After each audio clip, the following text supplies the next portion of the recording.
মধ্যরাতে গুপ্ত তাণ্ডব করছে। চিফ সেক্রেটারি বাঙালি মহিলা, ওরা অ্যান্টি উইমেন। আগে নিয়ম ছিল আমাদের স্টেট গভর্নমেন্টের কাছে লিস্ট চাইতেন, আমরা 3টে করে নাম পাঠাতাম, তার থেকে ওনারা সিলেক্ট করতেন। এ সুমোটো যেন মগের মুলুক, যেন দিল্লি কা লাড্ডু, যেন জমিদারি। নন্দিনী চক্রবর্তী সিএস ছিল, একজন বাঙালি মহিলা। আপনারা অ্যান্টি বেঙ্গলি শুধু নয়, অ্যান্টি হিন্দুও, অ্যান্টি হিন্দিও। আমি প্রমাণ করে দিচ্ছি। আপনারা নন্দিনী চক্রবর্তীকে রাত্রি 12:30টার পরে তাণ্ডব করে তাকে ঘাড় ধাক্কা দিয়ে বের করে দিলেন।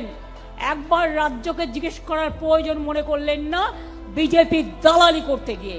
ঠিক আপনাদের, লজ্জা আপনাদের। 2, হোম সেক্রেটারিও বাদ, তিনি তো নন বেঙ্গলি। কেন বাদ হলো? ডিজি কে ছিলেন? পীযূষ পান্ডে। এক কথায় বাদ, তিনি তো নন বেঙ্গলি ছিলেন। সুপ্রতিম কে ছিল কলকাতা পুলিশ কমিশনের? বাঙালি ছিল। বিনীত গোয়েল কে ছিল? নন বেঙ্গলি ছিল। তার মানে আপনারা শুধু বাংলা নয়, নন বেঙ্গলি এফিসিয়েন্ট অফিসারদেরও বাদ দিয়েছেন।